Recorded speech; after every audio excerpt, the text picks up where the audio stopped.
there, my name's Emmy. Welcome back to my channel. I hope you're having a fantastic day. So I'm just going to crack straight on with this video, and that is what I wish I'd known or what to expect before going into year 11.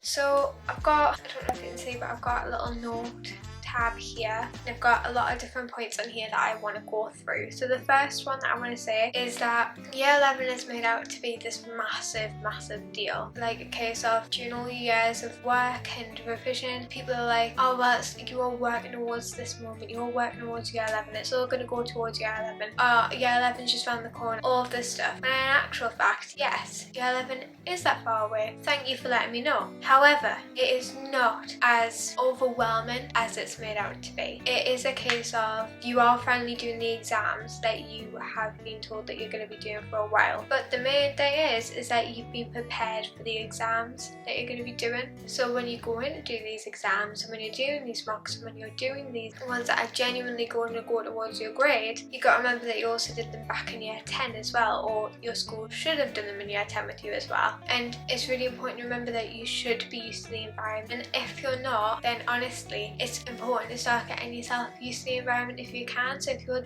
school are just not doing mocks for some reason at all, which they should be doing, and they should have been doing in year 10 for you as well, if they haven't done that, then get yourself familiar with the environment, get your bedroom set up, walk in there like it is an actual exam, put an exam in front of the table, have like a timer set, treat it like an actual exam, and really try to familiarise yourself with the environment, because that is going to make it so much more easier when you actually go ahead and do it. And it's going to make all the like fear that goes along with these exams seem like nothing, and it's going to make it very actually underwhelming because you're like, oh, what was the fuss about? Like, it's just some exams that you know how to answer, that you know how to do. The next thing I'm going to also say, in addition with the whole preparation thing, is that what's going to pop up on your GCSEs or on this like booklet full of questions, it isn't going to be random stuff that they know you don't know the answer to. They're going to word it like they're like, you don't know the answer to this, but then you're going to write it down, you're going to be like, bam.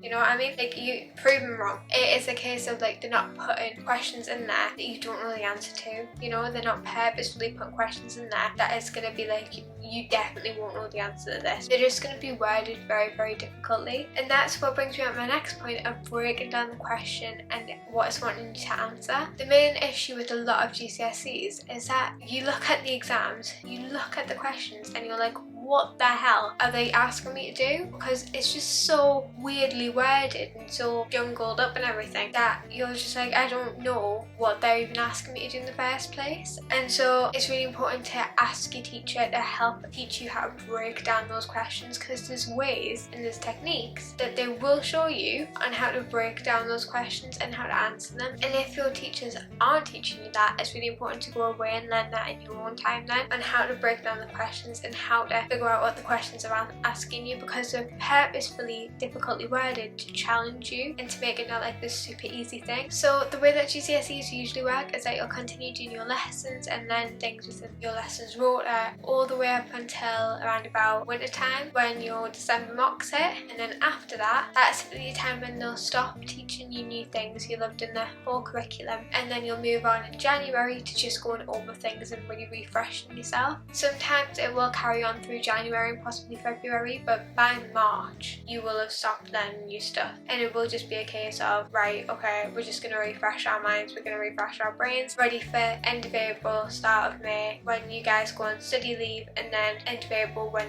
your exams start. So that's the usual structure of how it goes for GCSEs. One thing that is like a main question for a lot of year 11 students is when you're supposed to start revising. I would say best time to start revising is honestly just when you go back to school in the September or the October. That's a good time to start revising, specifically September, because you can start revising slowly. It doesn't have to be every day, it doesn't have to be for like 5 hours. Well, it shouldn't really be for 5 hours ever, but like it doesn't have to be for like 3 hours every night or anything. It's literally just maybe 2 days a week, 2 hours a night, or split across the week, like 4 days a week, an hour, or like 7 days a week and like half an hour or something like that. Start off slowly, not too much revision, and it'll just give you the chance not only to figure out what revision suits you best, but to figure out what things you already know, what things you think you need more practice on, like relearning. It'll just give you that extra time that you need before people usually start in late October or the beginning of November, because it'll just give you that extra time that you need. In addition to that, I would also say that it's good within the summer that you start making flashcards and things like that, so not actually like revising, but making or getting the resources that you'll need when you start revising. It's quite important to have those ready at hand so that you're not sitting there wasting time. So that brings me on to the next point, which is technology over paper. So what I mean by that is basically revision guides and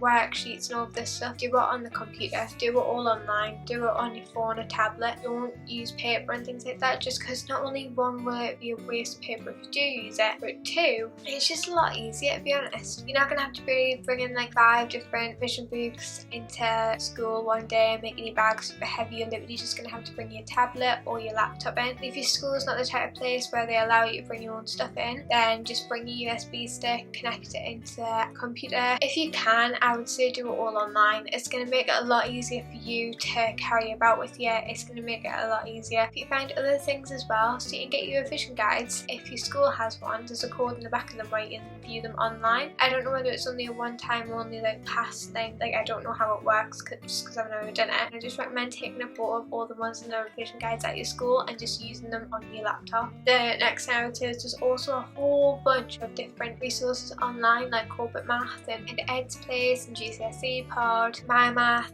There's just a whole lot of different types of resources that you can use for all different stages of subjects and topics. So I just recommend using those rather than having to like use 5 or 6 different revision books. In addition with that, we move on to revision, and the balance with revision is super important. If you're the type of person who likes to revise a lot, then that's your call and that's what you do. But if you're the type of person who isn't so used to revising and you're like, okay, I need to figure out my structure of this, I need to figure out how to do it, I really recommend just starting off in September, doing only a few days or like one night or something like that, just getting used to your revising methods, what you like to revise with, everything like that. And then when you're moving on and doing more revision, just make sure you're keeping a balance, make sure you're spending enough time, family, friends, doing free time, all of that stuff, and make sure you're just like getting the right balance between revision and free time, and the right balance for you. Everyone's balance will be different, and it's just one that you find works best for you, and that's why it's a good idea to start revising early so you can kind of figure these things out. And then the next one is honestly asking a bunch of questions to your teachers.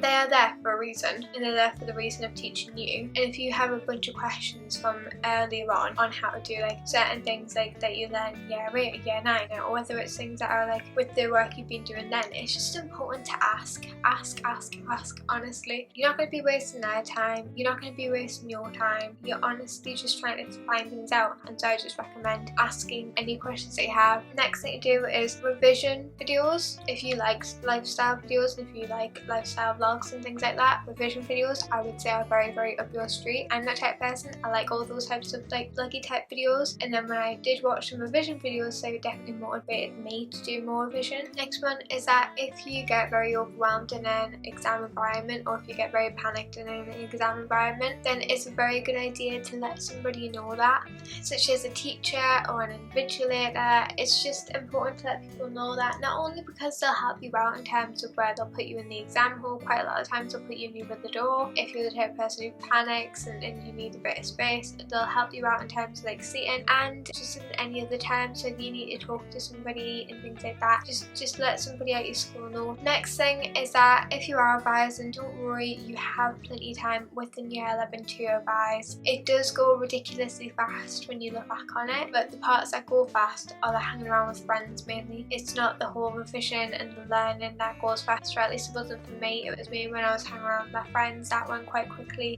all the lunch times, all the breaks, everything like that, that seems to go quite fast. And it's just important to note that you will have time to revise. It's not this thing of, oh, I'm starting year 11, I don't have any time to revise, I'm not going to have any time to learn for my exams. It's not that case. It's the case of you will have time, you'll have more than enough time to do all of it, and you will manage to fit it in. A lot of people pass, a lot of people manage to fit all the revision in. I'm sure you'll be able to do the exact same. But like I said, you'll finish and it'll seem like it has gone so fast, and that's what year 11 does. it goes extremely quickly. So yes, with that being said, that has closed off all of my points, and I have really enjoyed doing this video. Hopefully I have calmed people's nerves, answered all questions, just told you guys what to expect. With all that being said, make sure you give this video a big thumbs up if you did enjoy it, because it lets me know that you liked it and it lets YouTube know that you liked it. In addition to that, make sure you hit the big red subscribe button if you do enjoy this type of content, because there will be more like this coming your way. Hit the notification bell as well to get notified every single time I upload a new video, and comment down below what year group you're going into next year. I am quite curious now after doing all this year 11 talk what year group you're going into next year. So yes, I believe that is everything, and I will see you